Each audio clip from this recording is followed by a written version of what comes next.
Alright everybody, welcome back again di Bitcoin Update. So guys, saya saat ini hanya sedang berada di depan area penginapan saya teman-teman ya. Dan ini mau kasih update Bitcoin karena sebenarnya kelihatannya cukup urgent. Finally, level yang kita udah omongin dari beberapa hari terakhir di 117 ribuan 500 itu ongoing dites pada malam hari ini. Dan thanks to Donald Trump, karena Trump yang ngasih triggernya ya teman-teman ya.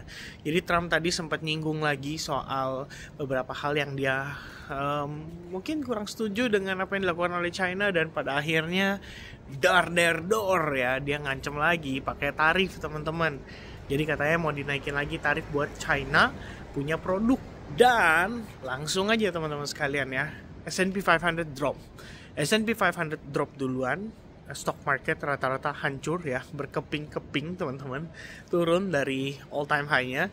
Dan sebenarnya memang udah biasa banget sih ya. Jadi kalau misalnya kita udah lama banget ya punya pengalaman di market, pasti kalian tahu gitu, every time S&P 500 achieve new all time high, apalagi kalau udah kondisinya kayak gini gitu ya, biasanya mereka akan cenderung disambut dengan shallow correction gitu, atau correction yang dalam gitu, sampai dengan maybe bisa sampai 79% retracement dari previous swing-nya. Dan per sekarang volatility index aja itu udah nge-spike sampai di atas 20. Dan terakhir kali kita ngelihat volatility index nge-spike di atas angka 20 itu terjadi pada sekitaran tanggal 2 Agustus guys. Jadi kalau kalian lagi santai, coba kalian cek apa yang terjadi pada S&P 500 pada tanggal 2 Agustus 2025. And then kalian coba korelasiin dengan pergerakan harga Bitcoin-nya. Jadi kalian cek tuh tanggal 2 Agustus 2025. Waktu 5 Agustus 2024 tahun lalu, pas lagi ada Japanese carry trade ya, itu juga sama teman-teman, menyebabkan volatility index nge-spike. Tapi waktu itu nge-spike-nya nggak 20 doang, tapi di atas 40. Dan itu langsung sekaligus nandain bottom daripada S&P 500. Nah, kenapa kita perlu ngebahas ini? S&P 500 dan Bitcoin itu masih berkorelasi. Walaupun beberapa hari terakhir kita lihat ya, Bitcoin itu sempat udah lepas ya dari korelasinya dengan S&P 500, malah cenderung ngekorin gold yang terus menciptakan all time high. Tapi saya rasa terlalu early gitu ya kalau kita bilang kayak apakah ini udah waktunya Bitcoin dianggap sebagai safe haven. Well, maybe it's too early gitu kan. Jadi somehow buat sebagian kalangan ya tetap dianggap sebagai risk on asset gitu. Ya tapi kalau kita lihat-lihat lagi dengan kondisi sekarang, menurut saya ada bagusnya ya. Akhirnya kita mengalami reset teman-teman sekalian. Reset dari sisi leverage. Liquidation hari ini per sekarang saya bikin video itu udah di atas 800 juta dolar untuk longnya doang. Ya probably besok harusnya udah 1 miliar dolar lebih per kita udah tutup close candle harian ya teman-teman sekalian ya. So itu bakal cukup banget buat bikin market bisa dibilang mengalami proses reset gitu. Dan resetnya ini memang ya bisa dibilang dibutuhkan ya untuk menciptakan aktivitas kembali, membangkitkan aktivitas kembali sehingga volume naik, volatility naik, kemudian ada kapitulasi, ada yang rugi, pasti ada yang cuan. Di saat yang cuan juga pasti nanti akan ada yang rugi.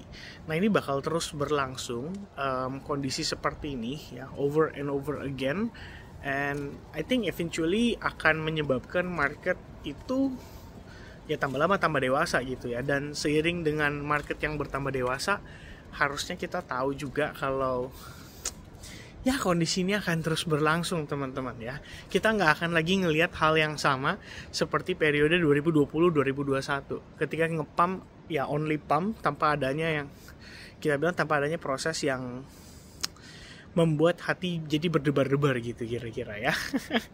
Nah, saya nggak tahu tuh ya perumpamaan yang tepat gimana, tapi intinya adrenalin teman-teman pastinya akan mulai bergejolak ya per malam hari ini, karena selain Bitcoin yang turun, pastinya altcoins juga pada banyak yang rontok, tapi ada beberapa yang masuk dalam pengecualian kayak Solana, kemudian Zcash ya atau ZEC, kemudian juga tadi saya ngecek lagi ada beberapa altcoins yang bisa tahan banting daripada kondisinya si Bitcoin gitu ya. Tapi ini sebenarnya kalau saya rasa hanya temporary doang ya. Eventually market akan tetap mengalami koreksi, dan koreksi itu akan membuat kita bisa melihat kembali mana altcoins yang sebenarnya mampu untuk menyelesaikan bull cycle kali ini dan finish strong, serta mana altcoins yang kelihatannya ya mungkin hanya bertahan untuk sekedar ya spekulasi semata gitu. Kayak malam hari ini WLFi hancur paling parah teman-teman ya, dan itu ya balik lagi karena terasosiasi dengan Donald Trump. Jadi nggak heran kalau misalkan sampai harus rontok sehancur-hancurnya seperti itu. So anyway guys ya, sorry kalau misalnya agak off topic ya, banyak pembahasannya teman-teman sekalian ya. Tapi pada akhirnya yang menjadi penekanan di dalam video ini utamanya adalah soal volatility index yang nge-spike diiringi dengan S&P 500 yang koreksi dan dumpnya cukup masif. Itu artinya Bitcoin juga sama dan very likely nantinya akan bisa nge-trigger Bitcoin creating potential higher low, entah itu di 117.000, mungkin nge-spike bottomnya bisa di 115.000 ya. Tapi yang pasti kalau sampai terjadi kondisi kayak gitu, teman-teman harus mengerti bahwa this is crypto market dan volatility itu pasti akan ada teman-teman sekalian ya. Yang penting teman-teman bisa tahu gimana positioningnya untuk kalian ngelihat endingnya Q4 itu bakal kayak gimana gitu. Endingnya bull cycle kali ini tuh bakal kayak gimana, kebijakan mendukung seperti apa gitu kan. Ini aja kita belum aktivasi, kita hari ini nggak jadi dapat NFP, unemployment rate nggak jadi karena US government still shut down. But when US government balik lagi berbicara soal kebijakan, berbicara soal rate cut, itu kembali mengaktifasi market, ya pada akhirnya kita juga melihat market akhirnya punya kejelasan lah terkait dengan decision yang akan mereka ambil. Dan maybe Bitcoin still akan menjadi salah satu aset pilihan mereka, karena memang dalam beberapa hari terakhir aja institusi ETF itu masih pada akumulasi. Ya nanti pasti akan ada goyang-goyang dikit dengan kondisi yang terjadi pada malam hari ini, tapi saya juga nggak akan kaget karena at least kita juga udah anticipating kondisi seperti ini.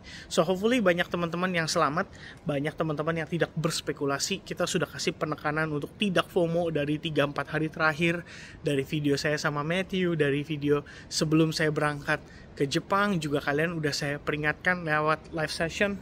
Dan tentu saja peringatan itu hanya akan jadi semacam omong kosong kalau misalnya teman-teman tidak menanggapi itu dengan serius. Dan hopefully teman-teman mengerti bahwa risk management, stop loss placement itu diharuskan di dalam setiap transaksi kita. Jadi kalian bisa selamat dari kondisi-kondisi yang tidak menguntungkan bagi transaksi kalian. So everybody, I wanna say thank you very much guys for watching this video. Hopefully informasi yang saya deliver di dalam video ini bisa bermanfaat. Walaupun saya cuman membual seperti ini, tidak menunjukkan chart seperti biasanya ya, tapi beberapa dari kalian bilang katanya wah oke nih ya dengan format kayak begini, seru juga ya ngobrol-ngobrol kayak Koryo Gunawan gitu. Ya mumpung saya lagi di Jepang, ya udahlah saya coba untuk bikin kayak begini teman-teman. Nah nanti sebaliknya di Indo ya kita kayak biasa lagi ya, tetap akan saya tunjukin ke teman-teman dari segi technical perspective itu seperti apa. Nah by the way teman-teman sekalian, before saya tutup ya, saya dapat banyak sekali feedback katanya videonya kelap-kelip ya. Padahal ini waktu saya bikin kan nih pakai saya pakai videonya itu menggunakan kamera handphone dari smartphone Galaxy yang terakhir, yang terupdate teman-teman sekalian. Jadi saya juga nggak ngerti ya, ini kelihatannya sih processing dari si YouTube-nya yang bisa mempengaruhi si videonya jadi kelap-kelip. Atau mungkin karena saya pakai quality-nya yang HDR. Apakah itu akan mempengaruhi? Maybe ya, kita nggak tahu teman-teman. Tapi mungkin nanti next video saya bikin yang nggak HDR aja kali ya. Kita bikinnya yang HD aja ya, bukan Full HD atau Ultra HD. Jangan-jangan gara-gara itu makanya jadi sebagian orang videonya kelap-kelip gitu ya. Mungkin saya juga nggak tahu apakah quality layarnya nggak cocok, atau mungkin dari segi harusnya sih quality layarnya ya yang bisa jadi nggak match gitu. Jadi begitu HDR mungkin kelap-kelip. Tapi saya nggak tahu ya, itu spekulasi doang teman-teman sekalian ya. But anyway ya, sorry kalau misalkan videonya nggak smooth, nggak clean gitu ya. Ya udah anggap aja kalian dengerin orang lagi podcastan lah gitu. Okay, so guys, thank you very much guys once again for watching. Happy Friday and happy weekend. See you guys again in the next update. God bless to everybody. Cheers. Bye bye guys.